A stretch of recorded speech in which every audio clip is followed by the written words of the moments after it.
Greetings. My name is Brian Gabrielson. I'm the president and one of the co-owners of Bad Crow Games. I did just receive some dice samples. We've been waiting on these. We're very excited to show them to you. We've got some great things to show you. A lot of progress has been made with these, and we're really close to finalizing the samples on the dice, which for us is by far the trickiest and most difficult component. So once we get these nailed down, it's kind of all smooth sailing from here. Let me zoom in here. Hopefully it doesn't get too crazy. All right, let's start with the water die. Water die is essentially perfect. It's essentially exactly what I'm looking for. I've got some cool little flecks inside of there to kind of show like the sun shimmering off the water. The color is what I was looking for. Readability is solid. Overall, that's almost exactly what I wanted. Let me just kind of see if I can get it to focus in a little bit more for you. Anyway, great die. I don't think we're going to really be making any changes to that one at all. All right, I'll leave it on there for you. I'll put it up at the top here. Okay, fire die.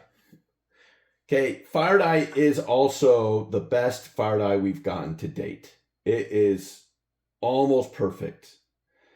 I have two issues.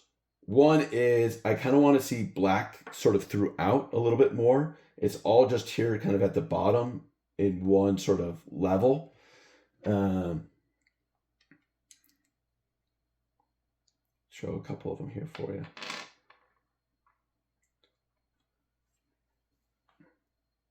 So not bad, but not perfect.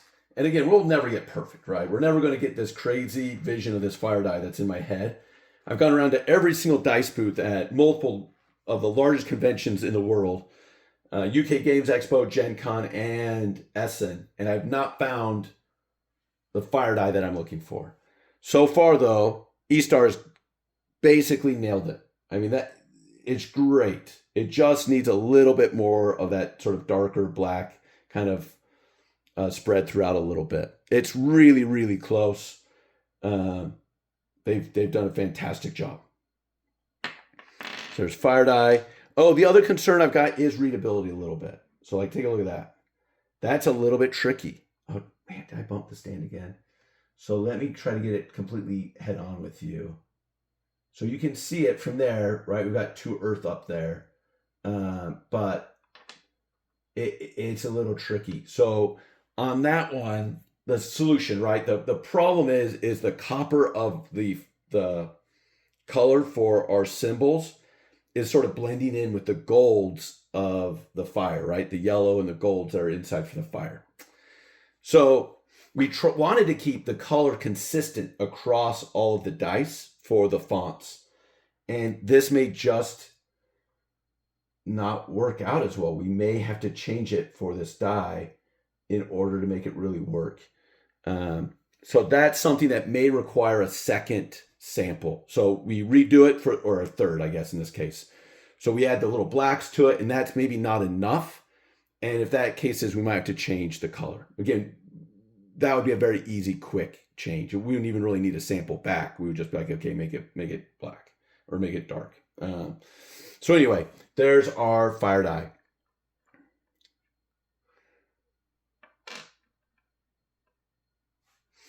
Okay, next, let me show you earth. Earth is basically what we are looking for. Originally, we wanted it to look more jade, more like a stone. And the example that we were referencing was actually jade.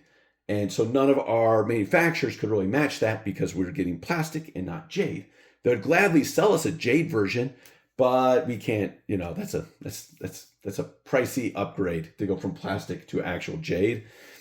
So there are a couple little tweaks I may do with this. We have no problem with readability. So I'm only expecting one more sample of the jade. Let me go with air. Same with air, actually.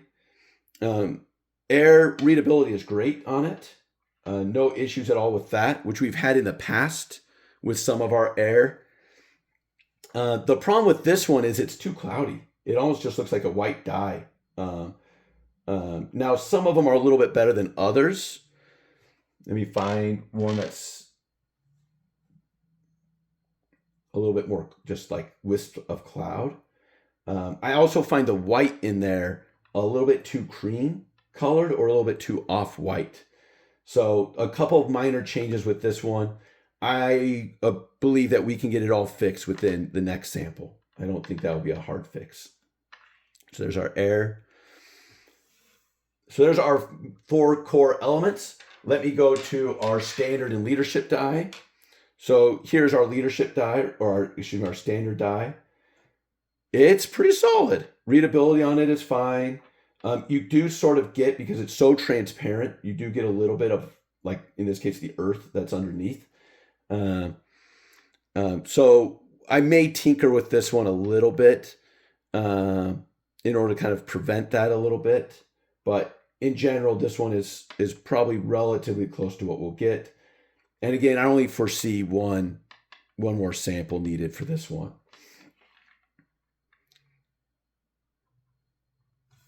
All right, and then we've got our leadership die here.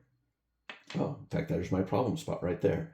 Not bad. I think overall readability is really well. I think it looks pretty cool, right? That's what we're looking for. Something that's thematic and fun, yet also usable. It's always a tricky balance between the two, especially in a game like Avatar, where the aesthetics are so important to us.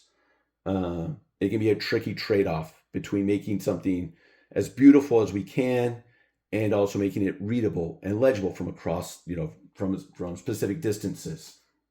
I think the 2 on here is a little bit too small. Otherwise, the other sides are all great. There's no real readability issues. So this one, we'll probably just need one more sample on. In fact, we could probably do it without a sample, and eStar would just correct it and get it done. But since we're doing kind of the rest of them, there's no reason why we wouldn't do it as well. And then lastly, we've got our avatar die. This is the one I like the least. I'm not a big fan of the font, the blue font, the blue color on the engravings, the symbols. Sorry for my giant, thick fingers. They are meaty anyway, but let alone with the having it closer to the camera. This is sort of the end-all be-all die, and we want it to be the coolest and the best, which is going to be a bit of a trick to pull off, because if you look, every side of it is completely covered almost. There's so much going on because it's so powerful, right? This one right here is, you get either a wild or you get three of one kind. So it's at the bare, it's 3 times more powerful than one of your standard die. So they're really important to get these, and to get at least a couple of them in Aang's dice pool before you face any of the major challenges, or especially before the Fire Lord, or the Phoenix King, or the Melon Lord. But although the Melon Lord you can probably get by without any avatar die. So we want to up the coolness of this one. So we're going to really kind of take and sit and talk with, before we try to spend the time on another sample, we want to make it very clear what we want. So there's our dice. Let me kind of bring them, as I totally chunk let me zoom out a little bit. There we go. So there's our dice. Sorry, I hit the stand again. Next time I do this, I'll make sure I do my overhead one. This is just my standard little stand. So anyway, there's our dice. We've got a lot more samples coming.